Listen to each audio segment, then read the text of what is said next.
Sabe aquele momento em que você está tão perdido que nem percebe mais que está afundando?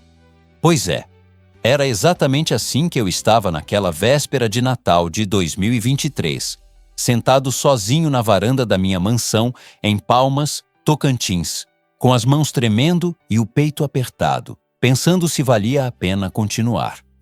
Meu nome é Ricardo, tenho 35 anos, e se você me visse na rua, provavelmente pensaria: esse cara tem tudo. Empresário bem-sucedido, dono de uma das maiores construtoras da região, mansão em condomínio de luxo, carrona na garagem. Mas a verdade, eu estava vazio por dentro, completamente vazio. Deixa eu te contar como cheguei até ali. Há 5 anos perdi meus pais em um acidente de carro horrível na BR-153. Foi na volta de uma viagem que eles tinham feito para me visitar. Até hoje me culpo por aquilo, sabe? Se eu não tivesse insistido para eles virem me ver naquele fim de semana, talvez... Enfim, não adianta pensar no que poderia ter sido, né? Meus pais eram minha base, meu porto seguro. Meu pai me ensinou tudo sobre construção, sobre negócios, sobre ser homem de verdade. Minha mãe era aquela mulher que resolvia tudo com um abraço apertado e um prato de comida quentinha. Quando eles se foram, levaram junto um pedaço enorme de mim. E como se perder meus pais não fosse suficiente, 3 meses depois do funeral, minha noiva na época, Patrícia, simplesmente fez as malas e foi embora para a Itália. A gente estava junto há 4 anos, já tínhamos até marcado a data do casamento. Mas ela me deixou uma carta fria, dizendo que precisava viver sua própria vida e que não podia carregar o peso da minha tristeza. Aquilo me destruiu de um jeito que eu nem sei explicar. Não foi só a perda dela. Foi a sensação de abandono, sabe? De que eu não era suficiente, de que nem nos momentos mais difíceis eu podia contar com a pessoa que jurava me amar. Depois daquilo, eu me joguei no trabalho feito um louco. Trabalhava 16, 18 horas por dia. Construí um império, ganhei muito dinheiro, mas no fundo, era fugindo. Fugindo da dor, da solidão, de mim mesmo. Parei de frequentar a igreja que minha mãe tanto amava. Parei de ver os poucos amigos que tinha. Construí muros ao meu redor, não só os da mansão, mas muros emocionais que não deixavam ninguém entrar. Eu não confiava mais em ninguém. Não me permitia sentir mais nada. Mas o corpo cobra, né? Nos últimos meses antes daquele Natal, comecei a ter ataques de pânico. Do nada, meu coração disparava, eu suava frio, as mãos tremiam, e eu tinha certeza de que ia morrer ali mesmo. Insônia virou rotina. Teve noite que eu ficava olhando para o teto até o sol raiar, com a cabeça explodindo de pensamentos ruins. E naquela véspera de Natal, eu estava tendo uma dessas crises. Sentado na varanda, olhando para o céu estrelado de Palmas, com as mãos tremendo tanto que mal conseguia segurar o copo de água. E pela primeira vez na vida, passou pela minha cabeça um pensamento muito escuro. Será que não seria mais fácil simplesmente desistir? Foi quando ela apareceu. Camila era minha faxineira há uns 6 meses. Uma moça bonita, de uns 27 anos, sempre sorridente, sempre tentando puxar conversa comigo. Mas eu mantinha distância, sabe? Respondia com monossílabos, evitava contato visual. Não era pessoal, era só que eu não queria me aproximar de ninguém. Mas naquela noite, ela estava terminando o trabalho e veio se despedir. Me viu ali naquele estado com as mãos tremendo, respiração ofegante, olhos perdidos. Ela podia ter fingido que não viu, podia ter ido embora. Mas não. Ela simplesmente sentou do meu lado, sem dizer uma palavra, e segurou minha mão. A mão dela era quente, firme. E ela ficou ali, em silêncio. Só segurando minha mão enquanto eu tentava respirar, enquanto a crise passava. Deve ter ficado uns 20 minutos assim, só me acompanhando naquela dor. Quando finalmente consegui respirar direito de novo, olhei para ela e vi que tinha lágrimas nos olhos dela também. E ela disse, com uma voz suave mas firme: "Você não vai passar mais um Natal sozinho nessa casa enorme e vazia. Vai passar com minha família. E não é um convite, tá? É uma ordem. Eu tentei recusar, claro. Camila, eu agradeço, mas ela já estava de pé, me puxando pelo braço. Nada de mas. Minha mãe fez comida demais, como sempre, e a gente vai começar a ceia daqui a 1 hora. Você vai, pronto. Vamos! E sabe o que é engraçado? Naquele momento, sendo praticamente arrastado por uma moça que mal conhecia, eu senti algo que não sentia há muito tempo. Eu me senti cuidado. Alguém se importou. Alguém me viu afundando e estendeu a mão. Entrei no meu carro e segui ela até um bairro simples de Palmas, bem longe do meu condomínio de luxo. Casas pequenas, rua de terra, crianças brincando na calçada mesmo sendo véspera de Natal. Um mundo completamente diferente do meu. E eu não fazia ideia de que aquela noite ia mudar minha vida para sempre. Antes de eu continuar, me conta aqui nos comentários de que cidade você está me ouvindo e como você está se sentindo hoje. Quero saber de você. Quando estacionei o carro na frente da casa da família de Camila, confesso que fiquei meio sem jeito. Meu carro ali chamava a atenção. Era uma BMW preta, totalmente deslocada naquele bairro humilde. Alguns vizinhos olharam com curiosidade, mas ninguém disse nada. A casa era simples, pequena, dessas de 2 quartos com uma varanda na frente cheia de plantas. Mas sabe o que me chamou a atenção?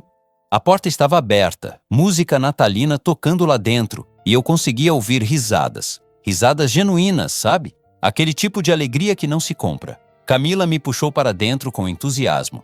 Gente, olha quem eu trouxe. Esse é o Ricardo, meu patrão. Ele ia passar o Natal sozinho, então eu sequestrei ele, ela disse rindo.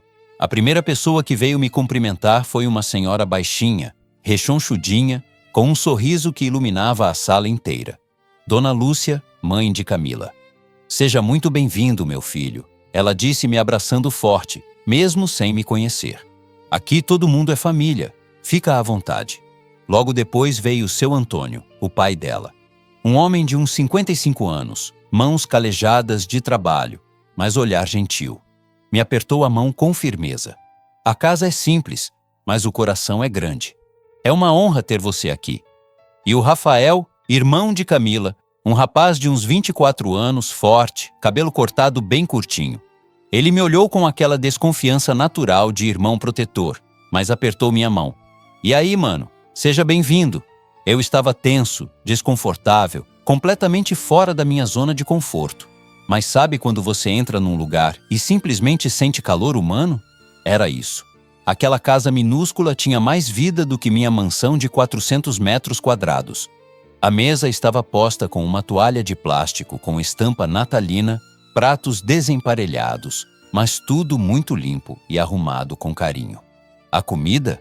Meu Deus, a comida! Peru assado, farofa, arroz à grega, salpicão e aquele cheiro que me lembrou da cozinha da minha mãe. Senta aqui do meu lado, Camila disse, puxando uma cadeira para mim. Durante o jantar, fui só observando aquela família. Seu Antônio contava histórias engraçadas do trabalho dele como pedreiro. Dona Lúcia não parava de colocar comida no meu prato, dizendo que eu estava muito magro. Rafael zoava a irmã e ela revidava na mesma moeda. Eram simples, mas eram felizes. Felizes de verdade. Em um certo momento, fui pegar meu copo de refrigerante e minhas mãos começaram a tremer de novo. Não foi uma crise forte, mas o suficiente para eu não conseguir segurar o copo direito. Dona Lúcia percebeu na mesma hora. Ela não disse nada, não fez alarde.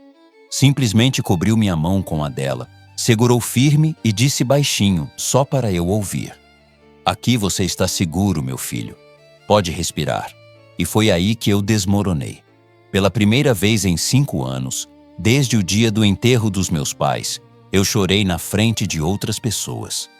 Não foi um choro escandaloso, mas as lágrimas começaram a escorrer e eu não conseguia parar. Desculpa, eu não sei o que deu em mim, consegui dizer, enxugando o rosto com as mãos. Seu Antônio levantou e veio até mim. Colocou a mão no meu ombro e disse: Homem também precisa de colo, rapaz. Não tem nada de errado nisso. Chora o quanto precisar. Camila estava ao meu lado, e eu senti ela segurar minha mão por baixo da mesa. Não disse nada, só ficou ali, me dando aquele apoio silencioso. Respirei fundo, me recompus um pouco, e pela primeira vez naquela noite, eu me abri. Contei sobre meus pais, sobre o acidente, sobre como me sentia perdido desde então. Não falei da Patrícia ainda, não entrei em tantos detalhes, mas falei o suficiente para eles entenderem que eu carregava uma dor muito grande. A gente pode não ter muito, Dona Lúcia disse, segurando minha mão, mas o que a gente tem, a gente divide. E isso inclui carinho, inclui atenção, inclui um ombro para chorar quando precisar. Depois do jantar, sentamos na varanda pequena daquela casa. Seu Antônio tinha um violão velho e começou a tocar algumas músicas. Rafael cantava, Dona Lúcia acompanhava e Camila me olhava de um jeito diferente. Não era pena, não era curiosidade. Era empatia, era carinho genuíno. Quando deu umas 11 da noite, me despedi. Dona Lúcia me abraçou forte de novo. Você volta sempre que quiser, tá ouvindo? Aqui você tem família. Seu Antônio me abraçou também e sussurrou no meu ouvido. Cuida desse coração aí, rapaz. A vida ainda tem muita coisa boa guardada para você. Camila me acompanhou até o carro.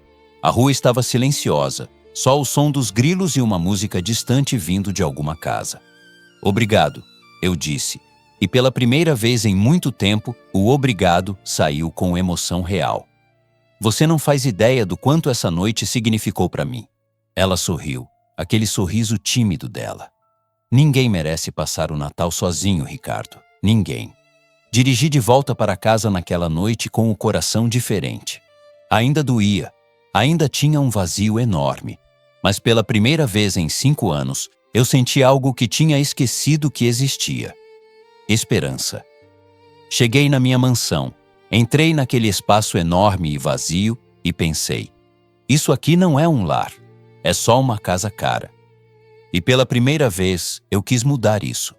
Se essa história já está mexendo com você, fica comigo, porque o que vem depois muda ainda mais o rumo da minha vida. E você, já passou um Natal se sentindo sozinho mesmo estando cercado de coisas? Conta pra mim. Depois daquele Natal, minha vida começou a mudar de uma forma que eu nunca imaginei. Não foi uma mudança brusca, tipo acordar num dia e estar tudo diferente. Foi uma mudança aos poucos, sabe? Como uma planta que você rega todo dia e de repente percebe que ela cresceu. Camila continuava trabalhando na minha casa 3 vezes por semana. Mas agora, eu não me escondia mais no escritório o tempo todo. Comecei a ficar na cozinha enquanto ela limpava, a puxar conversa, a perguntar sobre o dia dela. E ela, sempre simpática, sempre aberta, conversava comigo de igual para igual. Percebi que ela era muito mais do que eu tinha imaginado. Camila tinha abandonado a faculdade de administração no 3º semestre porque precisava trabalhar. Lia muito, tinha opiniões inteligentes sobre tudo e tinha aquela sabedoria que só quem passou por dificuldade tem. Um sábado, umas 3 semanas depois do Natal, eu estava tomando café na varanda quando ela chegou para trabalhar. Notei que ela estava diferente, olhos inchados como se tivesse chorado muito. Bom dia, ela disse, tentando disfarçar com um sorriso. Bom dia, Camila. Tudo bem? Perguntei, e dessa vez não era só educação. Eu realmente me importava. Tudo, ela respondeu rápido demais. Não parece, insisti. Quer conversar? Ela hesitou, mordeu o lábio inferior e então as comportas se abriram. Sentou na cadeira ao meu lado e começou a contar, com a voz embargada. Hoje faz 1 ano que eu e minha família fugimos de Santa Catarina. 1 ano que deixamos tudo para trás. Fugimos? Repeti sem entender. E então ela me contou toda a história. Camila tinha sido noiva de um cara chamado Diego. Eles namoraram por 3 anos, ficaram noivos, mas com o tempo, ela percebeu que ele era controlador, ciumento de um jeito doentio, e começou a ter atitudes agressivas. Nunca tinha batido nela, mas gritava, quebrava coisas, a ameaçava. Quando ela juntou coragem e terminou o noivado, Diego surtou completamente. Começou a perseguir ela, a aparecer no trabalho, na casa dos pais dela. Ameaçou a família inteira. Dizia que se ela não voltasse com ele, ele ia fazer todo mundo se arrepender. A gente registrou o boletim de ocorrência, pediu medida protetiva, mas você sabe como é, né? Ela disse, enxugando as lágrimas. Papel não protege ninguém, e ele tinha amigos na polícia de lá, então a gente vivia com medo. Um dia, Diego invadiu a casa deles de madrugada. Não fez nada, só ficou parado na sala, no escuro, esperando alguém acordar. Quando seu Antônio acendeu a luz e viu ele ali, quase teve um infarto. Foi aí que a gente decidiu, Camila continuou. Pegamos o pouco que dava para carregar e viemos para Palmas. Meu pai tinha um primo aqui que ajudou a gente no começo. Trocamos de telefone, não falamos para ninguém de lá onde estávamos. Começamos do zero. Ela olhou para mim com aqueles olhos castanhos cheios de dor. Você deve estar pensando que eu sou fraca, né? Que eu fugi? Não, cortei imediatamente. Você foi corajosa. Protegeu sua família. Recomeçou do zero. Isso não é fugir, Camila. Isso é sobreviver. Ela desabou a chorar e instintivamente eu a abracei. Ela apoiou a cabeça no meu ombro e chorou tudo que tinha guardado. E eu fiquei ali, segurando ela, sentindo uma necessidade enorme de proteger aquela mulher. Quando ela se acalmou, se afastou meio sem jeito. Desculpa, eu manchei sua camisa. Que se dane a camisa, respondi. E pela primeira vez em muito tempo, sorri de verdade. Obrigado por confiar em mim. A partir daquele dia, nossa relação mudou. Não era mais patrão e funcionária. Era conexão. Duas pessoas feridas tentando se curar. Comecei a convidá-la para ficar depois do trabalho. Tomávamos café juntos, conversávamos por horas. Ela me contava sobre a vida em Santa Catarina, sobre os sonhos que tinha abandonado. Eu contava sobre meus pais, sobre o vazio que a morte deles deixou, sobre como me sentia perdido no meio de tanto sucesso. Sabe o que é engraçado? Eu disse numa dessas conversas. Eu tenho tudo que a maioria das pessoas acha que traz felicidade. Dinheiro, casa bonita, carro importado, mas eu estava pronto para desistir de tudo. E aí você aparece, me arrasta para passar o Natal com sua família e pela primeira vez em anos, eu lembro como é se sentir vivo. Camila me olhou com uma intensidade que me desarmo. Às vezes a gente precisa perder tudo para entender o que realmente importa. Comecei a dormir melhor. Os ataques de pânico diminuíram. Voltei a frequentar a igreja que minha mãe amava, a paróquia do Divino Espírito Santo, no centro de Palmas. E adivinha quem eu encontrei lá no primeiro domingo que voltei? Camila e toda a família dela. Dona Lúcia quase pulou de alegria quando me viu. Meu filho, que bênção te ver aqui. Sentamos juntos durante a missa, e quando o padre falou sobre recomeços, sobre Deus nos dar segundas chances, eu senti que aquela mensagem era para mim. Depois da missa, seu Antônio me convidou para almoçar na casa deles. Foi um almoço simples, arroz, feijão, bife acebolado, salada. Mas cada garfada tinha gosto de família, de pertencimento. Rafael, que no início era meio fechado comigo, começou a se abrir. Contou que estava trabalhando como ajudante de pedreiro, mas sonhava em fazer um curso técnico em edificações. Quem sabe um dia eu não trabalho com você, né, chefe? Ele disse meio brincando. Quem sabe? Respondi, mas já estava pensando em como ajudar aquele garoto.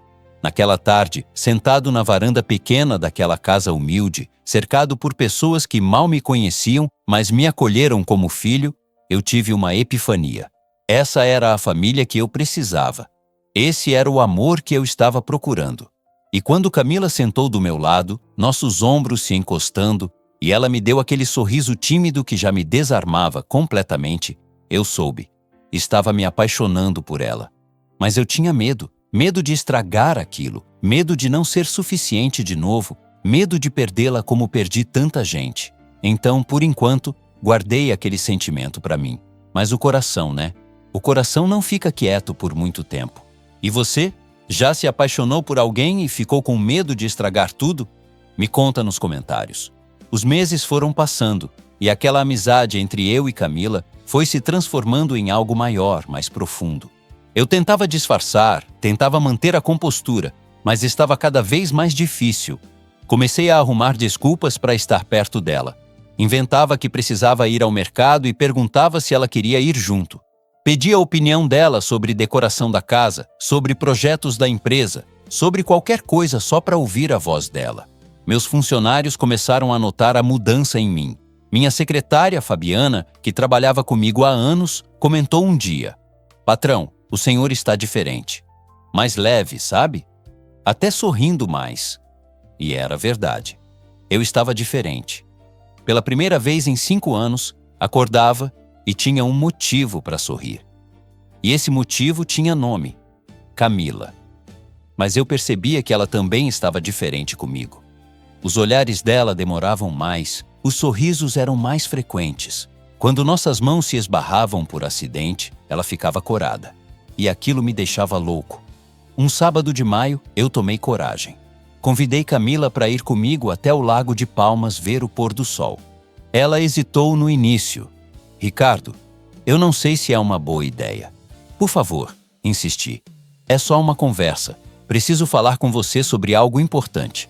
Ela concordou e lá fomos nós. O lago estava lindo naquele fim de tarde, o céu pintado de laranja e rosa, aquela brisa gostosa. Sentamos em um banco de frente para a água e por alguns minutos ficamos só em silêncio, apreciando a paisagem. Até que eu respirei fundo e disse: Camila, eu preciso ser honesto com você sobre uma coisa. Ela me olhou apreensiva. Tá tudo bem? Está mais do que bem, respondi. Na verdade, está muito melhor desde que você entrou na minha vida. Vi ela engolir seco, nervosa. Naquele Natal, quando você me arrastou para a casa da sua família, eu estava no fundo do poço. Não só triste, Camila. Eu estava pensando em desistir de tudo, em desistir de viver.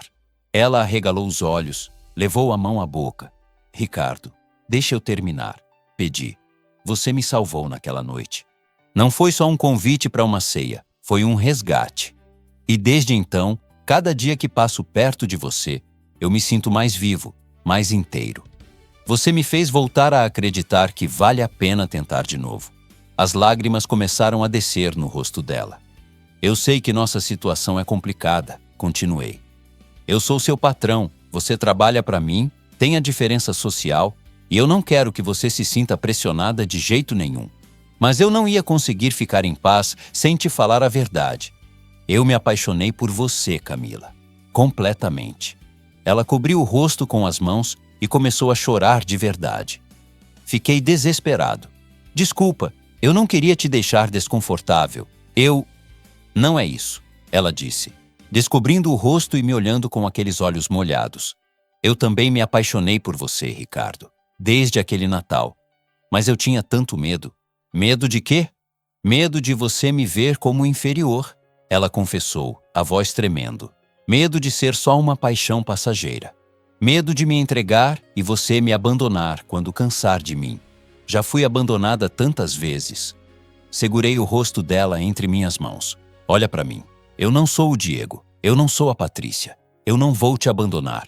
Você não é inferior, Camila. Você é a mulher mais incrível que eu já conheci.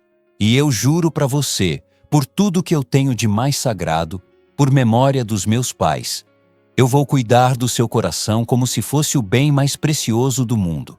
E ali, à beira daquele lago, com o sol se pondo atrás de nós, eu a beijei. Foi um beijo suave, cheio de promessas, cheio de esperança. Um beijo que curou um pouco das feridas que cada um de nós carregava. Quando nos separamos, ela apoiou a testa na minha e sussurrou: Eu tenho medo, mas eu confio em você. Então vamos com calma, respondi. No nosso tempo, do nosso jeito, sem pressa. E foi assim que começamos. No início, mantivemos discrição. Ela não era mais apenas minha faxineira. Eu insisti para ela parar com aquilo, mas ela é teimosa e disse que queria continuar trabalhando. Então chegamos a um acordo. Ela continuaria cuidando da casa, mas com um salário muito melhor, e eu pagaria a faculdade dela para ela voltar a estudar administração. Não quero ser sustentada, Ricardo, ela deixou claro.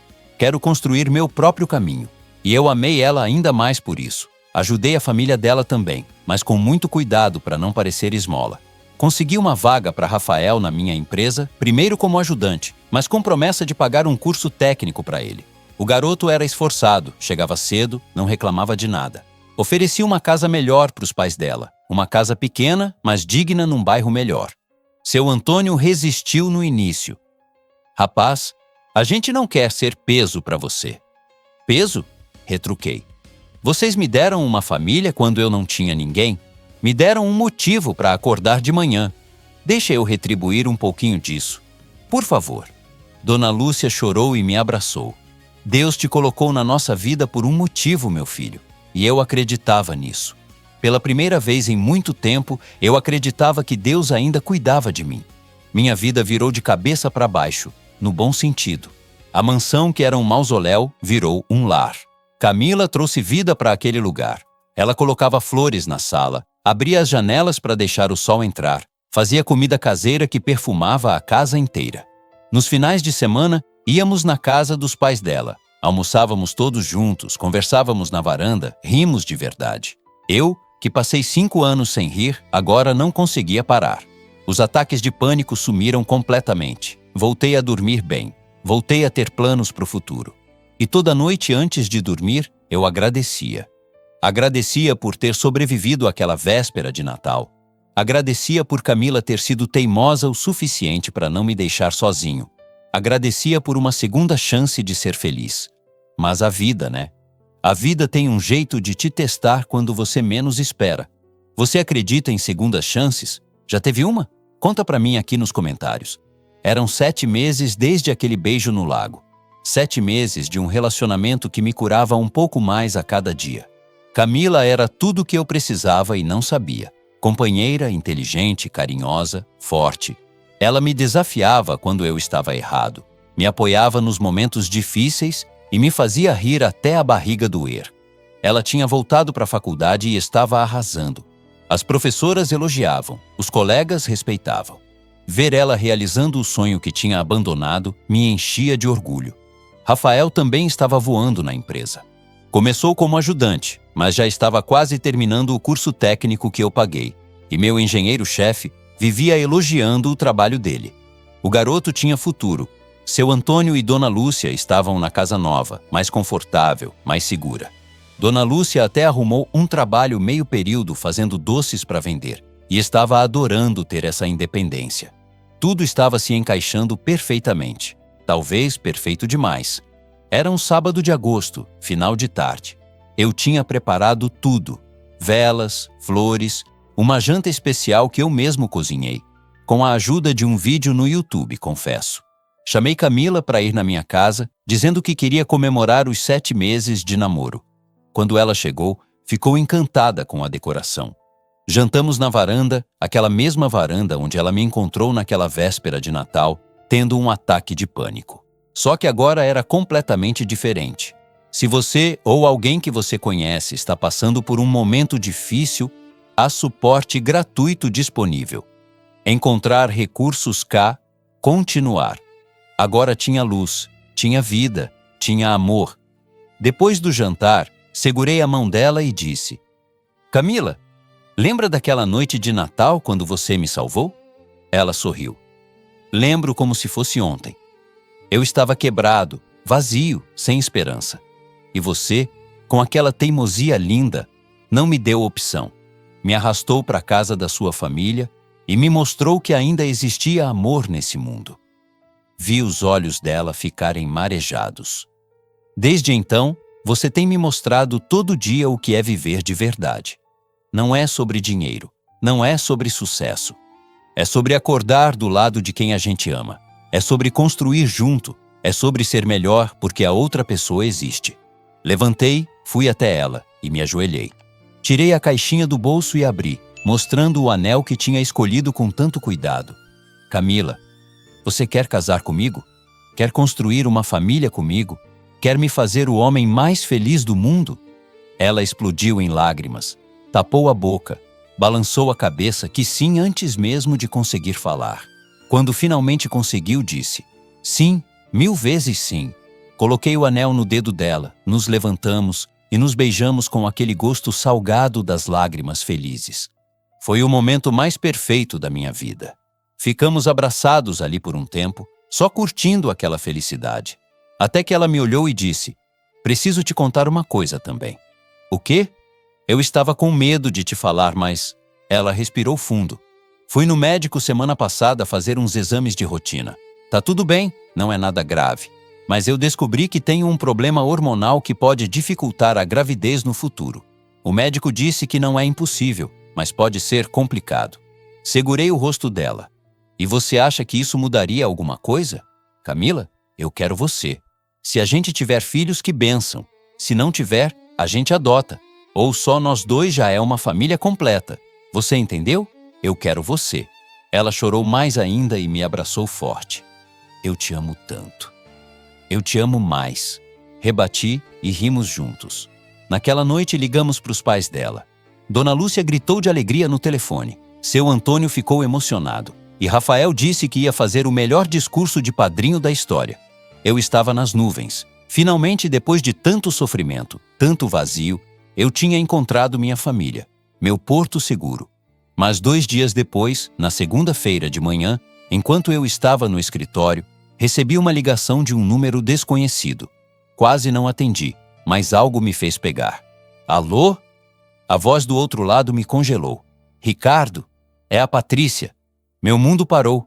Patrícia, a mulher que me abandonou 5 anos atrás, que fugiu para a Itália, que me deixou num dos piores momentos da minha vida. Patrícia? Repeti sem acreditar. Eu sei que você não deve querer falar comigo, ela disse. E a voz dela estava diferente, mais fraca. Mas eu estou voltando para o Brasil. Preciso falar com você urgentemente. É sobre algo que você merece saber. Algo que mudou tudo. Patrícia, eu não sei se... Por favor. Ela interrompeu e ouvi um choro abafado. É importante. Muito importante. Você pode me encontrar quando eu chegar. Só uma vez. Depois disso, eu nunca mais vou te incomodar, eu prometo. Fiquei em silêncio, minha cabeça girando. Que diabos ela queria depois de 5 anos? Quando você chega? Perguntei, ainda hesitante. Na sexta-feira. Posso te encontrar no sábado? Pode, concordei, sem saber muito bem por quê. Desliguei o telefone e fiquei olhando para a tela, confuso. Pensei em contar para Camila, mas não ainda. Não queria preocupar ela sem motivo, era só um encontro para fechar esse ciclo de uma vez por todas, entender o que tinha acontecido e seguir em frente.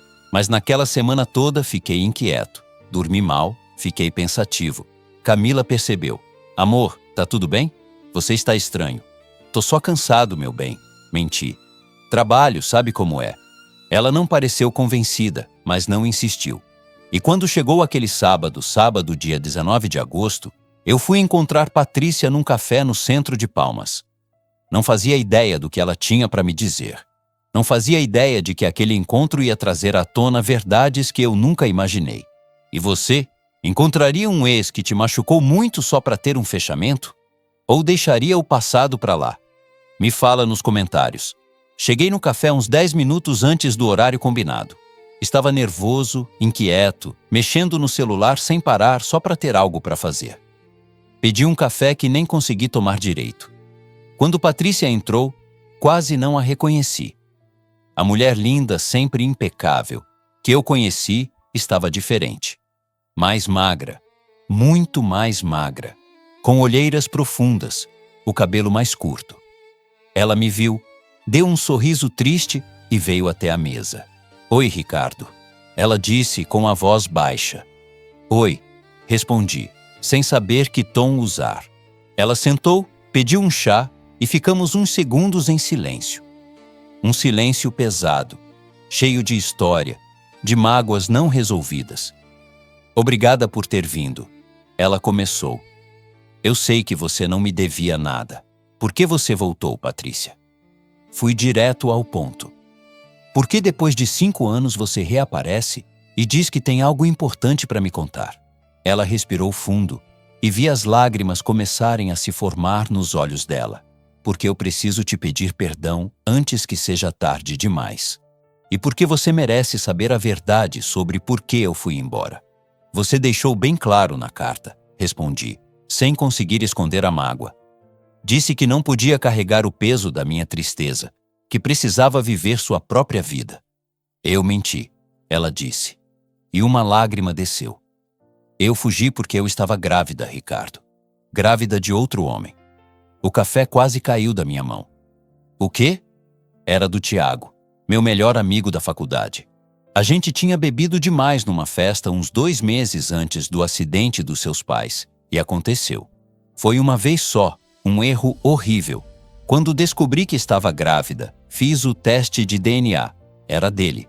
Fiquei em choque, sem saber o que dizer, sem saber o que sentir. Quando seus pais morreram, ela continuou chorando.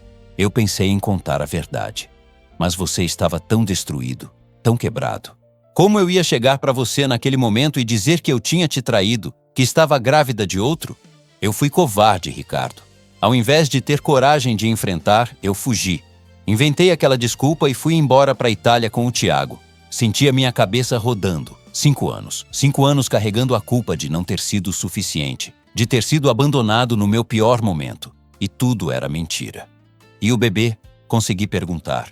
Uma menina, Laura. Ela vai fazer 5 anos em outubro. Patrícia disse, tirando o celular e me mostrando uma foto de uma menina linda, de cabelos cacheados. Ela é a coisa mais linda da minha vida. E o Tiago? Ela deu uma risada amarga.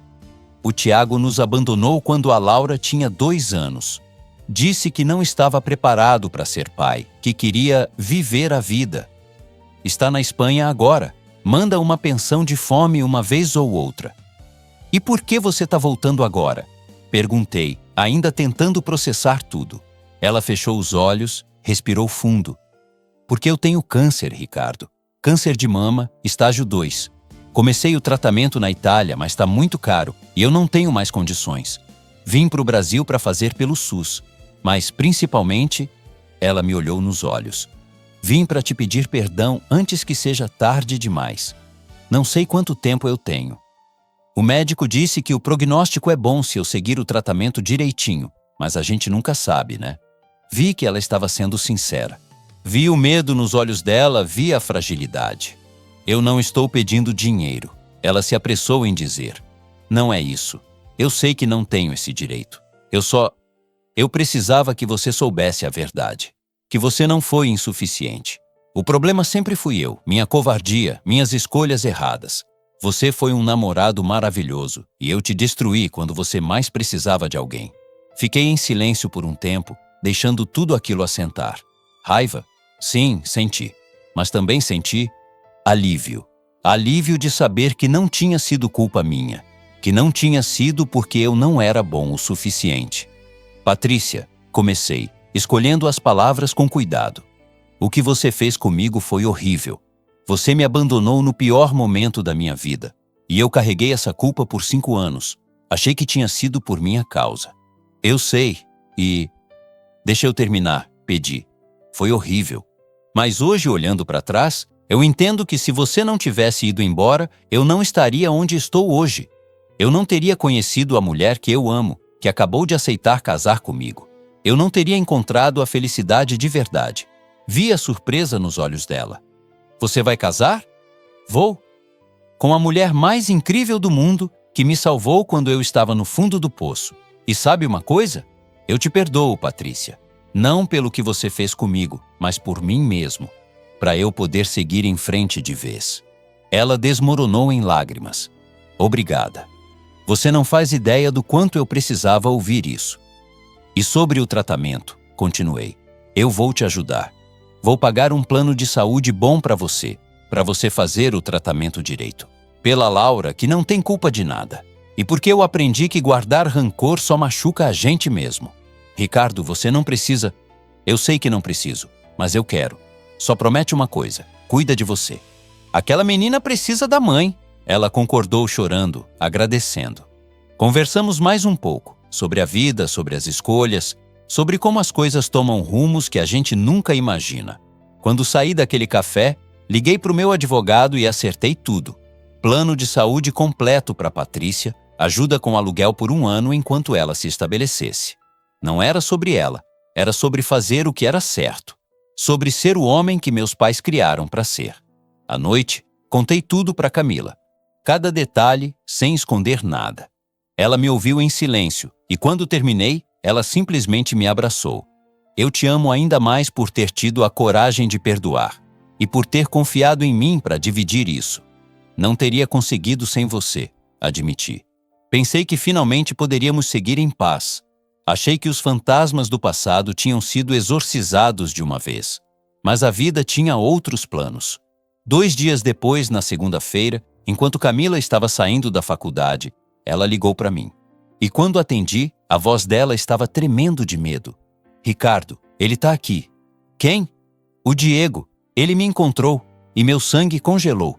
Você teria feito a mesma coisa que eu? Teria ajudado quem te machucou? E sobre o Diego, o que você acha que vai acontecer agora? Saí do escritório feito um foguete. Liguei para o Rafael enquanto dirigia para a faculdade. Rafa, o ex da sua irmã tá lá. Chama a polícia, rápido. Já tô indo. Ele respondeu, e deu para ouvir o desespero na voz dele também. Enquanto dirigia, mantive Camila na linha. Onde você tá exatamente? Na frente da faculdade tem gente em volta. Ele não tá fazendo nada, só ficando aí me olhando. Ricardo, eu tô com tanto medo. Fica onde tá, perto de gente. Tô chegando. 15 minutos que pareceram horas. Quando cheguei na faculdade, vi um ajuntamento de pessoas. Camila estava perto da entrada, cercada por 2 colegas. E uns 10 metros de distância, havia um cara alto, de barba, com uma senhora do lado dele. Era Diego, e a mulher devia ser a mãe dele. Estacionei, desci do carro e fui direto até Camila. Ela correu para mim, eu a abracei. Tá tudo bem, eu tô aqui. Foi quando Diego veio andando na nossa direção. Coloquei Camila atrás de mim. Não chega perto dela. Eu só quero conversar, ele disse, e a voz era estranhamente calma. Só 5 minutos. Ela não quer conversar com você, tem medida protetiva. Você não pode estar aqui. A medida era em Santa Catarina, ele argumentou. Aqui é outro estado. Rafael chegou correndo nessa hora, seguido por 2 seguranças que eu tinha contratado semanas atrás, quando soube que Diego estava procurando por Camila. Afasta dela, Rafael gritou, partindo para cima do ex-cunhado. Segurei ele. Calma, a polícia já vem. Foi quando a senhora que estava com Diego se aproximou. Ela estava chorando. Moça, por favor, ela disse olhando para Camila. Eu sou a dona Irene, mãe do Diego. Eu sei que ele errou. Eu sei que ele machucou você. Mas ele tá doente, precisa de ajuda. E eu tô com o coração muito ruim. Os médicos disseram que eu não tenho muito tempo. Camila ficou visivelmente abalada. Ela sempre foi de coração mole. Meu filho tá perdido sem você. A senhora continuou, as lágrimas escorrendo. Só você pode ajudar ele. Eu vou morrer logo, e eu quero ver meu menino bem antes de partir. Pelo amor de Deus, só conversa com ele. Só 5 minutos. Eu sabia o que estava acontecendo. Era manipulação emocional pura. E era cruel, porque era difícil resistir a uma mãe desesperada. Senhora Irene, intervim com firmeza, mas com respeito. Entendo sua dor como mãe. Mas seu filho perseguiu, ameaçou e aterrorizou Camila e a família dela. Eles tiveram que abandonar tudo e recomeçar do zero por causa dele. Não é justo colocar essa responsabilidade nela. Mas ele pode mudar, a senhora insistiu. Com a ajuda dela, ele pode... Não, cortei. A responsabilidade de mudar é dele, não dela. E ele precisa buscar ajuda profissional, não usar o amor de alguém como muleta. Diego, que tinha ficado quieto até então, explodiu. Quem você pensa que é, cara? Você não sabe de nada. Chegou agora com seu dinheiro, achou que pode comprar tudo, inclusive ela. Eu não comprei ninguém, respondi mantendo a calma. Camila está comigo porque ela escolheu. Porque existe respeito, confiança, amor de verdade, não obsessão. Amor de verdade? Ele deu uma risada sarcástica. Você acha que ela te ama? Ela tá com você pelo dinheiro, cara. Acorda. Camila saiu de trás de mim. Chega, Diego. Para de distorcer tudo. Eu terminei com você porque você era controlador, violento, me ameaçava. E eu amo o Ricardo, sim, mas não pelo dinheiro. Eu amaria ele se ele fosse pobre, porque ele me trata com respeito, com carinho, me faz sentir segura. Segura? Diego riu, mas era uma risada sem humor. Você destruiu minha vida, Camila. Destruiu minha família. E agora tá aí, felizinha. Enquanto você... O quê? Ela gritou de volta. E eu nunca tinha visto ela tão brava. Você fez isso com você mesmo. Você escolheu ser violento, escolheu ameaçar, escolheu não aceitar o fim do relacionamento. Não coloca isso em mim. Nesse momento, a polícia chegou. 2 policiais desceram da viatura e vieram até nós. O que está acontecendo aqui? Expliquei rapidamente a situação. O histórico de ameaças, a medida protetiva em outro estado, a perseguição. Diego tentou se defender. Disse que só queria conversar, que eu estava exagerando. Um dos policiais pediu os documentos dele e foi checar no sistema. Voltou com uma expressão séria. Senhor Diego, o senhor tem um mandado de prisão em aberto em Santa Catarina por descumprimento de medida protetiva e ameaça. Diego empalideceu. Isso é mentira. Eu não... O senhor vai ter que nos acompanhar. Dona Irene começou a chorar mais ainda, implorando que não levassem o filho. Mas a lei era a lei. Enquanto colocavam Diego na viatura, ele gritou para Camila: "Isso não vai ficar assim. Você vai se arrepender." Camila tremeu ao meu lado. Segurei ela firme.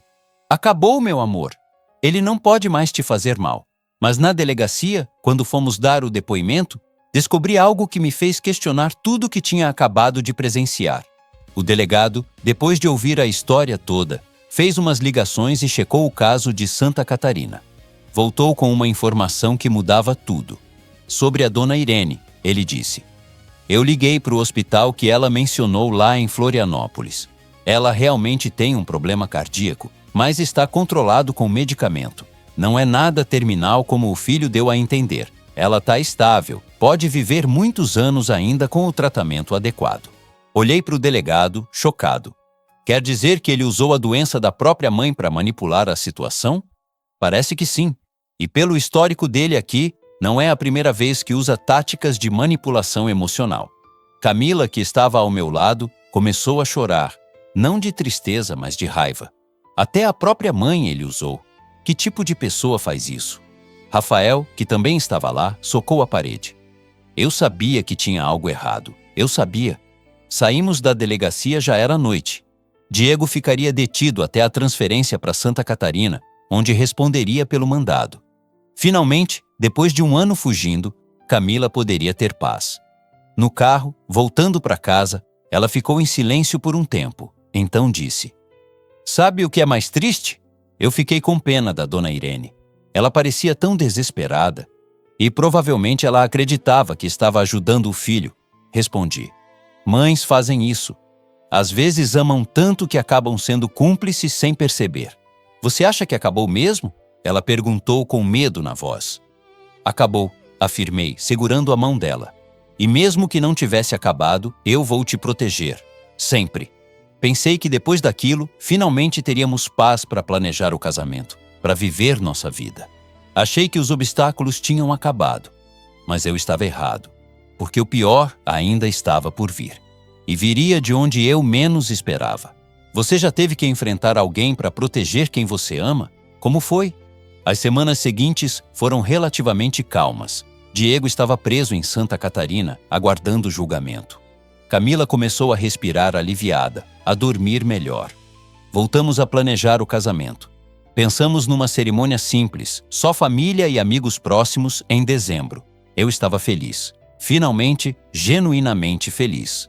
Até que numa quinta-feira de outubro, comecei a notar algo estranho. Alguns sócios começaram a fazer comentários velados em reuniões. "E aí, Ricardo, ouvi dizer que você tá noivo. Parabéns, cara." "Obrigado. É aquela moça que trabalha na sua casa, né? A faxineira?" O jeito que ele falou faxineira tinha um tom depreciativo. "Ela estudava administração. Eu paguei para ela voltar para a faculdade." Expliquei já meio incomodado. "Ah, entendo", ele disse, com um sorrisinho que me irritou profundamente. Que generoso da sua parte. Outros comentários começaram a surgir. Na academia, um conhecido me parou. "Cara, só um toque de amigo, toma cuidado. Tem gente dizendo por aí que essa moça tá com você só pelo dinheiro. Quem tá dizendo isso?" "Não sei, ouvi de uns caras. Só tô te avisando." Comecei a ficar incomodado, mas não falei nada para Camila. Não queria preocupar ela sem necessidade. Mas aí, numa segunda-feira, Rafael apareceu no meu escritório, furioso. Ele literalmente abriu a porta sem bater. "A gente precisa conversar. Agora." "Rafael? O quê?" "É sobre minha irmã. O que você anda falando dela?" "Como assim falando?" "Eu não... Não finge que não sabe." Ele me cortou, claramente nervoso. "Um cara lá na obra veio me dizer que você anda dizendo que a Camila tá com você por interesse, que ela é interesseira." "Eu nunca disse isso." Levantei da cadeira, indignado. "Quem te falou essa mentira?" "Mentira? Então por que tá todo mundo comentando? Até o engenheiro-chefe me olhou com pena hoje." "Rafael, Eu juro pra você, eu jamais falaria isso da Camila. Eu amo sua irmã. Então por que as pessoas estão dizendo? De onde veio isso? Ficamos discutindo, a voz cada vez mais alta, até que a porta do escritório se abriu de novo. Era Camila. Ela tinha vindo me visitar, trazer almoço como costumava fazer às vezes. E ela ouviu tudo. O rosto dela estava pálido, os olhos arregalados. Ela deixou a marmita cair no chão. É verdade. Não, respondi imediatamente. Camila, eu nunca... As pessoas estão dizendo que eu tô com você por dinheiro. A voz dela estava tremendo. E você não me contou? Eu ia contar, mas não queria te preocupar sem... Sem o quê, Ricardo? Ela gritou, e era a primeira vez que eu a via gritar comigo. Sem ter certeza? As pessoas que você trabalha, que você respeita, acham que eu sou uma interesseira e você não achou importante me avisar? Eu estava tentando descobrir de onde veio isso antes de... Sabe o que isso significa? Ela me cortou, as lágrimas escorrendo. Significa que você teve dúvida, nem que tenha sido um segundo você pensou. E se for verdade? Não, eu nunca pensei isso. Mentira. Ela tirou o anel de noivado do dedo. Se você confiasse em mim de verdade, teria me contado na primeira vez que ouviu algo assim? Não teria guardado para você. Camila, por favor. Eu não aguento mais, Ricardo. Ela disse, a voz quebrando. Eu não aguento mais as pessoas me olhando como se eu fosse uma oportunista. Eu não aguento ter que provar o tempo todo que meu amor é verdadeiro. Eu cansei. Ela colocou o anel na mesa. Eu preciso de um tempo. Não faz isso, implorei. A gente pode resolver. Não, não pode, ela disse, se virando para sair. Porque o problema não são as fofocas. O problema é que você não confiou em mim o suficiente para me contar. E se você não confia, a gente não tem nada. Rafael me olhou com decepção. Eu achava que você era diferente, cara. Mas no fim, você é igual aos outros. Olha pra gente como inferiores. E eles saíram, deixando eu ali sozinho, com o anel de noivado na mesa e o coração despedaçado. Nos dias seguintes, tentei ligar para ela 1000 vezes. Mensagens, ligações, até fui na casa dos pais dela. Mas ela não quis falar comigo. Dona Lúcia me recebeu com carinho, mas disse: meu filho, ela tá muito magoada. Dá um tempo para ela processar tudo. Enquanto isso, eu estava determinado a descobrir de onde tinham saído aquelas fofocas. Conversei com cada pessoa que tinha feito comentários, e todas levavam ao mesmo lugar. Minha secretária, Fabiana. Chamei ela no meu escritório numa quinta-feira à tarde. Fabiana, preciso que você seja honesta comigo. Você espalhou boatos sobre a Camila? Ela ficou vermelha, olhou para o chão. Patrão, eu... Sim ou não? Ela começou a chorar. Sim, eu espalhei. Mas foi porque eu te amo, Ricardo. Eu sempre te amei. E ver você com ela, ver você feliz com ela quando eu sempre estive aqui, sempre te apoiei. Você te ame? Repeti, incrédulo. Você acha que destruir a reputação de uma pessoa inocente é amor? Você fez a mulher que eu amo sofrer porque você tinha ciúmes? Eu só pensei que se ela fosse embora, você ia perceber que eu... Você está demitida, gritei. E nunca tinha gritado assim com ninguém na empresa. Pega suas coisas e sai. Agora. E se eu descobrir que você continuar espalhando mentiras, eu processo você por difamação. Entendeu? Ela saiu chorando. E eu fiquei ali, com a certeza de quem era a culpada, mas sem saber como consertar o estrago que tinha sido feito. Passei os próximos dias desmentindo cada fofoca. Liguei para cada pessoa que tinha ouvido aquelas mentiras e contei a verdade. Expus minha vida, minha história com Camila, como ela me salvou. Alguns ficaram envergonhados, outros se desculparam. Mas nada disso importava se Camila não me desse outra chance. Rafael me procurou uma semana depois. Disse que tinha descoberto a verdade, que Fabiana tinha confessado para algumas pessoas e que ele estava arrependido de ter duvidado de mim. Cara, desculpa, ele disse, genuinamente arrependido. Eu reagi pela emoção, pela raiva de ver minha irmã sofrendo. Eu entendo, respondi. Mas como eu faço para ela me perdoar? Rafael pensou por um momento. Ela não quer dinheiro, não quer luxo. Ela quer sinceridade. quer sentir que você confia nela, que acredita nela. Você precisa provar isso. E foi então que tive uma ideia. Você teria dado uma segunda chance para o Ricardo? Ou teria feito igual a Camila? O Natal estava chegando de novo, 1 ano depois daquele Natal que mudou minha vida. E eu estava sozinho de novo. Só que dessa vez era diferente. Eu não era mais o mesmo homem vazio, trancado na mansão escura pensando em desistir. Eu tinha amigos. Tinha uma família que me acolheu. Tinha fé de novo. E principalmente, eu tinha uma certeza. Eu amava a Camila mais do que qualquer coisa nesse mundo. Eu só não tinha ela. Os dias antes do Natal foram estranhos. A cidade inteira iluminada, loja cheia, gente comprando presente, e eu ali indo e voltando do trabalho, fazendo o automático. Por fora eu até funcionava, mas por dentro parecia que alguém tinha tirado uma peça importante do meu peito. Na noite do dia 20, eu estava sentado na varanda da mansão, aquela mesma varanda onde tudo começou, quando o Rafael apareceu. Nem me avisou que vinha, só tocou o interfone e subiu. "Fala, chefe", ele disse, meio sem jeito, sentando na cadeira ao meu lado. "Fala, Rafa, como você tá?" "Tô indo", respondeu. "E você? Tá com uma cara péssima, hein?" Sorri sem humor. "Tô sentindo falta da sua irmã." "Muito." Ele ficou em silêncio por alguns segundos. Depois respirou fundo. "Eu vim aqui porque eu já falei com ela." Meu coração disparou. "E? Ela te ama, cara." "Isso não mudou. Só que ela tá machucada. Se sentiu desprotegida, exposta, julgada. E você sabe como a história dela é cheia de abandono. Qualquer sinal de dúvida vira uma bomba para ela." "Eu nunca duvidei dela, Rafa", falei, sentindo a voz embargar. "Nunca. Eu sei. Ela também sabe aqui dentro." Apontou para o peito. "Só que o orgulho fala alto. E a dor também." Ficamos mais um tempo em silêncio, ouvindo o barulho distante da cidade. Até que ele jogou a frase que mudou tudo. "Mano, você lembra do que meu pai te disse naquele primeiro Natal?" Pensei um pouco e sorri de leve. "Homem também precisa de colo. Volta sempre." "É?" Ele assentiu. "Aquele Natal salvou você. E salvou nós também. Porque desde que você entrou na nossa vida, nada mais foi igual. A casa melhorou, mas não foi só a casa. Foi o ambiente, a alegria, a esperança. Você virou família." Ele me olhou sério. "Então por que a gente não volta para aquele lugar?" "Como assim? E se a gente fizesse de novo?" Ele se animou. "Uma ceia de Natal lá em casa, só que organizada por você. Não com buffet caro, decoração de revista.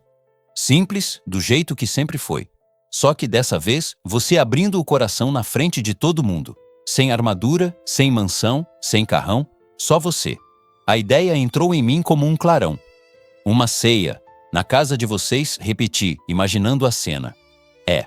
A mesma casa que te acolheu quando você estava quebrado. A mesma mesa onde você chorou pela primeira vez em 5 anos. Se tem um lugar onde minha irmã precisa te ouvir, é ali. E se ela não for?" Perguntei, com medo real. Rafael deu um meio sorriso. "Deixa comigo." No dia seguinte, fui até a casa dos pais da Camila. Cheguei com o coração na mão. Dona Lúcia me recebeu na porta, daquele jeito que só ela tem, com um abraço apertado e cheiro de comida. "Meu filho", ela disse, já com os olhos cheios d'água. "Você sumiu." "Eu não queria invadir o espaço da Camila", respondi. "Mas eu não aguento mais ficar longe." E o Rafael teve uma ideia. Sentamos na cozinha, eu, ela e seu Antônio. Contei o plano. Organizar uma ceia de Natal ali, simples e cheia de significado. Sem presentes caros, sem ostentação. Só família, comida caseira, verdade. E no meio disso, abrir meu coração para Camila na frente de todo mundo. Quando terminei, seu Antônio coçou o queixo, pensativo. "Eu gosto da ideia", disse. "Natal é tempo de reconciliação, mas a decisão não é minha." Dona Lúcia sorriu. "Se é para juntar a família, eu tô dentro. Eu faço o peru, a maionese, a farofa, o que for preciso. Agora, a Camila." Ela suspirou. "Essa menina é orgulhosa." Puxou o pai. "Eu não quero forçar ela a nada", expliquei. Se ela disser não, eu vou respeitar. Só quero ter a chance de falar, de olhar nos olhos dela e pedir perdão como ela merece. Rafael, que tinha chegado no meio da conversa, bateu na mesa. Então fechou. Deixa comigo que eu dou um jeito dela ir. Mas sem armação feia, hein, Rafael? Dona Lúcia advertiu. Nada de enganar sua irmã. Calma, mãe. Eu conheço ela. Se eu falar, vai ter gente lá em casa no Natal, ela não vem. Agora, se eu falar que o pai vai tocar violão, que você fez rabanada e que eu tô chamando o povo da igreja, ele deu um sorriso maroto. Ela não resiste. Passei o dia seguinte inteiro organizando tudo. Comprei os ingredientes que Dona Lúcia pediu, ajudei a enfeitar a casa com pisca-pisca simples, umas bolas que estavam guardadas há anos, uma estrela meio torta para colocar na parede. Eu, o milionário da mansão toda automatizada lá, colocando fita crepe em enfeite de R$5. E aquela foi uma das coisas mais gostosas que já fiz. No dia 23 à noite, fui no meu quarto e abri a gaveta onde guardava minhas coisas mais importantes. Ali dentro, numa caixinha de veludo já velha, estava a aliança simples de ouro da minha mãe. Eu tinha guardado depois do acidente como se fosse um pedaço dela comigo. Peguei a aliança na mão, passei o dedo por ela e chorei. Chorei de saudade, de gratidão, de medo. Mãe, sussurrei, olhando para o céu pela janela. A senhora sempre pediu para eu formar uma família, né? Eu acho que finalmente encontrei a mulher certa. Se a senhora aprovar, me ajuda aí, tá? Coloquei a aliança num cordão, pendurei no pescoço pertinho do coração. No dia 24 de manhã, eu levaria para casa deles. O dia 24 chegou.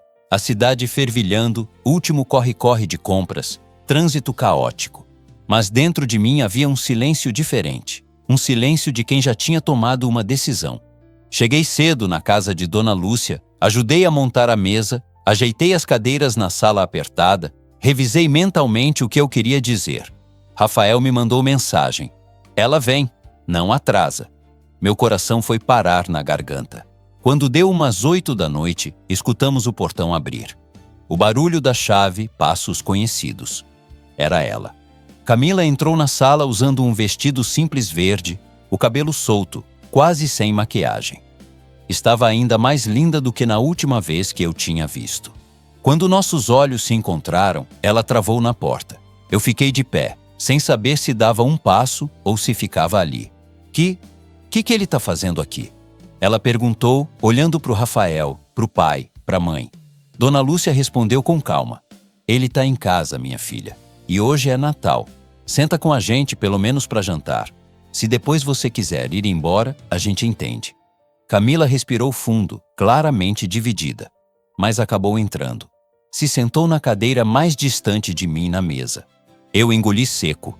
A ceia começou em um clima estranho, mas aos poucos, as piadas do seu Antônio, as histórias do Rafael, os comentários da Dona Lúcia sobre comida foram quebrando o gelo. Até que chegou a hora. Seu Antônio, como sempre, pegou o violão e cantou uma música simples sobre gratidão. Depois, colocou o violão de lado e disse: todo Natal a gente tem o costume de falar pelo menos uma coisa pela qual é grato. Hoje, eu queria fazer diferente. Queria passar a palavra para alguém que tem um peso grande aqui nessa mesa. Ele olhou para mim. Ricardo? Meu coração disparou. Era a minha deixa. Levantei devagar, as mãos suando. Todo mundo me olhou. Camila abaixou os olhos. Bom, comecei, com a voz falhando. Há um ano, eu sentei nessa mesma mesa pela primeira vez. Eu cheguei aqui quebrado, sem rumo, sem vontade de continuar. E vocês me acolheram como se eu fosse da família. Me deram comida, abraço, colo, fé. Olhei para Camila. E você, Camila? Você me arrancou da morte com a teimosia mais linda que eu já vi. Aquela noite, você não só me convidou para uma ceia, você me deu um motivo para ficar. Ela continuava sem me encarar, mas eu vi as lágrimas começarem a cair. Eu errei, continuei. Não porque traí, menti ou deixei de te amar. Isso eu nunca fiz. Eu errei porque não te protegi do jeito que você merecia. Deixei que as vozes de fora fossem mais altas do que a minha. Não te contei na primeira vez que ouvi aquelas fofocas. Não te trouxe para perto para a gente enfrentar junto. E por causa disso, você se sentiu sozinha, julgada. E eu sei o quanto isso dói para alguém que já foi abandonada tantas vezes. Respirei fundo, sentindo as lágrimas arderem. Eu não vim aqui hoje para me justificar. Eu vim para pedir perdão. Perdição de verdade. Não só para você, mas para sua família também, que apostou em mim, que abriu as portas da casa e do coração para um estranho. Peguei a caixinha que estava no meu bolso e abri. Dentro, não tinha um anel novo, caro, brilhante. Tinha a aliança simples da minha mãe. Essa aliança era da minha mãe, falei, com a voz tremendo. É a coisa mais preciosa que eu tenho. Durante muito tempo, eu achei que nunca ia conseguir entregar isso para ninguém, porque nenhuma história parecia ser forte o suficiente para honrar a história dos meus pais. Até conhecer você. Olhei direto nos olhos dela agora. Ela finalmente levantou o rosto. Os olhos estavam vermelhos, cheios de lágrimas. Camila, eu não tô aqui hoje como um empresário, o cara da mansão, o rico. Tô aqui como o homem que você viu em pedaços naquela varanda. E como o homem que você ajudou a juntar, pedacinho por pedacinho. Dei um passo à frente, cheguei perto da cadeira dela e me ajoelhei no chão da sala apertada, no mesmo piso simples onde um dia eu derramei lágrimas de dor. Agora, eram lágrimas de amor. Não é sobre dinheiro, mansão ou status. É sobre acordar todo dia e escolher amar você. É sobre construir um lar onde a gente se sinta seguro. É sobre família de verdade. Estendi a mão com a aliança. Camila, você me permite tentar de novo? Quer casar comigo? Agora sabendo de todos os meus defeitos, das minhas falhas, mas também de tudo que eu quero ser para você? Silêncio. Dona Lúcia chorava abertamente. Rafael enxugava os olhos, disfarçando. Até o seu Antônio estava com o olhar marejado. Camila levou a mão à boca. Chorou. Muito. Até que finalmente levantou devagar. Você é um idiota, ela disse, rindo entre lágrimas. Meu coração afundou por um segundo. Mas é o meu idiota, completou. Eu também errei. Me deixei levar pelo orgulho, pela dor. Ao invés de te procurar, eu me fechei. Ela respirou fundo. Eu te amo, Ricardo. E isso não mudou nem um dia. Eu só precisava ter certeza de que quando as coisas ficassem difíceis, você ia estar do meu lado, não me escondendo as coisas para me proteger. Eu aprendi, respondi. Nunca mais. Ela estendeu a mão. Então, coloca logo essa aliança antes que eu me arrependa.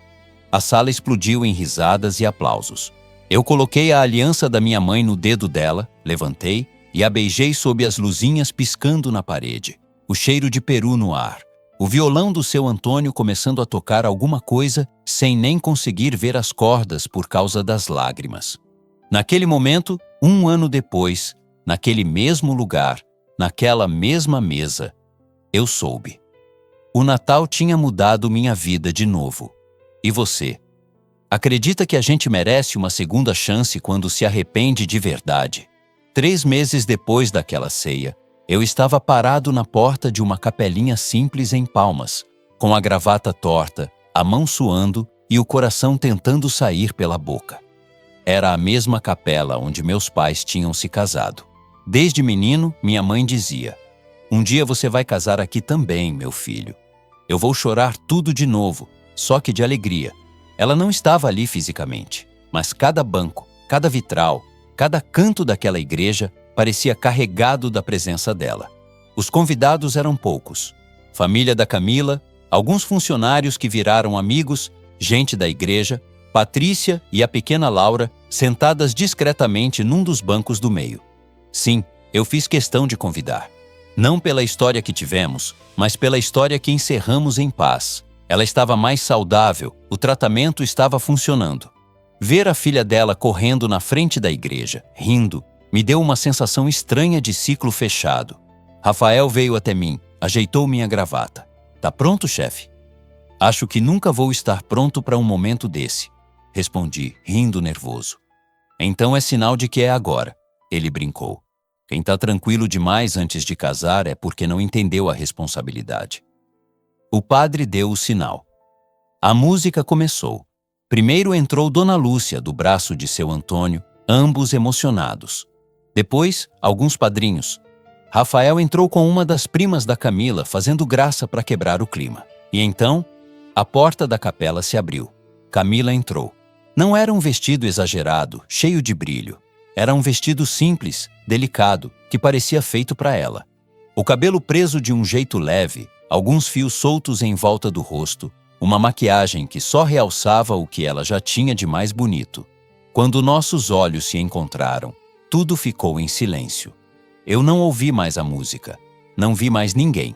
Só vi ela caminhando em minha direção. Respira. Ouvi Rafael sussurrar ao meu lado. Ela chegou ao altar, segurando o buquê com as mãos que um dia tremeram junto com as minhas naquela varanda. As mesmas mãos que seguraram a minha quando eu achei que ia morrer. As mesmas mãos que eu queria segurar para o resto da vida. Você tá linda, eu disse, quase sem voz. E você tá pálido. Ela riu baixinho. Mas ainda quero casar, fica tranquilo. A cerimônia foi simples, cheia de pequenos detalhes que só faziam sentido pra gente. No momento dos votos, o padre deu a palavra. Eu respirei fundo e falei: Camila, quando eu te conheci, eu era um homem rico de dinheiro e pobre de tudo que importa. Eu tinha uma mansão, mas não tinha lar. Tinha empresa, mas não tinha paz. Tinha conquistas, mas não tinha com quem comemorar. Engoli as lágrimas e continuei. Você entrou na minha vida pela porta de serviço, com um pano de chão na mão e um sorriso no rosto.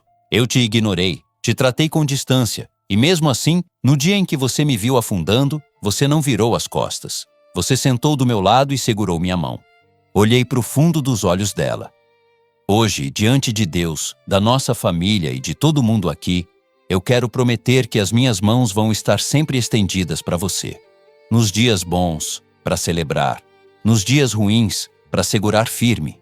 Eu prometo te amar quando for fácil, e principalmente quando for difícil. Prometo te ouvir quando você falar e quando você não conseguir colocar em palavras. Prometo que se um dia o mundo duvidar de você de novo, eu vou ser o primeiro a ficar do seu lado, não do lado das vozes de fora. Sorri. E prometo também tentar aprender a fazer aquele estrogonofe que você ama, mesmo que eu queime a panela nas primeiras 10 tentativas. A igreja riu. Camila chorava e ria ao mesmo tempo. Chegou a vez dela. Ricardo, ela começou respirando fundo. Quando eu te vi pela primeira vez, você parecia um prédio enorme em construção. Imponente por fora, todo cercado, mas por dentro cheio de entulho, coisa quebrada, fiação solta. Eu via nos seus olhos que tinha muito mais ali, mas também via que você não deixava ninguém entrar. Ela sorriu com doce malícia. E eu sempre fui teimosa, né? Deus sabe disso. Então eu bati na porta desse prédio, insisti, puxei conversa, até que um dia você deixou uma frestinha aberta. E quando eu entrei, eu vi que ele não era só um prédio. Era um lugar com potencial de ser um lar. Ela secou uma lágrima. Hoje eu quero prometer para você que eu vou ser parceira nessa reforma para sempre. Nas rachaduras do seu medo, eu vou colocar paciência. Nas paredes que você ainda erguer por defesa, eu vou colocar janelas para entrar luz. Na bagunça dos dias ruins, eu vou ajudar a arrumar. E nos dias de festa, eu vou dançar em cada cômodo com você. Sorriu mais largo. Eu te prometo amor, mas também verdade.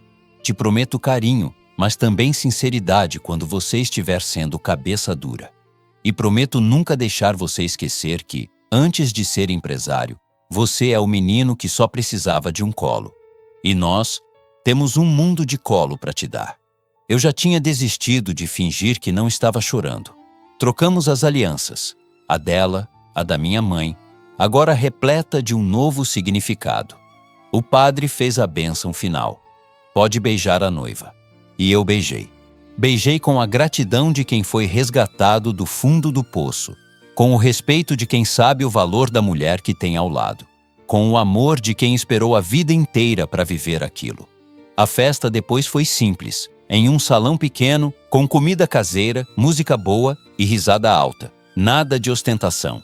Teve bolo feito pela Dona Lúcia, teve discurso emocionado do Rafael, teve seu Antônio tocando violão até tarde. Em um canto mais afastado, Patrícia veio falar comigo. Estava com a Laura no colo. Eu só queria te dizer parabéns, ela falou sincera. Você merece essa felicidade. Você também, respondi. Como tá o tratamento? Indo bem, sorriu. E agora, vendo você aqui, eu entendo. Às vezes a gente precisa perder tudo para perceber o que importa. Você descobriu a tempo. Eu tô tentando fazer o mesmo. Abraçamos como 2 capítulos de livro que já terminaram, mas que foram importantes um para o outro. No fim da festa, já de madrugada, eu e Camila voltamos para casa. Nossa casa. A mansão já não parecia mais um mausoléu. As paredes tinham fotos, os cômodos tinham bagunça boa, a varanda tinha cadeiras gastas de tanto a gente sentar ali para conversar. Sentamos lado a lado, olhando o céu de Palmas. Lembra da primeira vez que a gente sentou aqui? Ela perguntou. Lembro, respondi. Eu estava quebrado, tremendo, achando que não valia mais a pena continuar. E você chegou com a maior cara de pau do mundo, dizendo que eu ia para o Natal na casa da sua mãe. Eu sou assim, ela riu. Teimosa. Segurei a mão dela, agora com a aliança da minha mãe brilhando de um jeito diferente. Hoje eu entendo, falei. Eu achava que era rico, mas a única coisa que eu tinha era dinheiro. Hoje, se tudo isso aqui acabasse, apontei para casa. Eu ainda seria o homem mais rico do mundo, porque eu teria você, teria sua família, teria fé, teria uma razão para recomeçar. Ela encostou a cabeça no meu ombro. O Natal que mudou tudo, ela murmurou. E continua mudando. Completei. Fechei os olhos por um instante e agradeci a Deus. Pelo acidente que quase me destruiu, mas me fez buscar um novo sentido. Pela dor do abandono, que abriu espaço para um amor muito maior. Pela faxineira teimosa que entrou pela porta de serviço e limpou muito mais do que chão. Limpou meu coração. A vida me ensinou da forma mais dura e mais bonita possível que a verdadeira riqueza não está no banco. Está nos braços de quem te abraça quando você mais precisa. E você? O que é riqueza de verdade para você hoje? Talvez seja esse o começo do seu Natal que mudou tudo.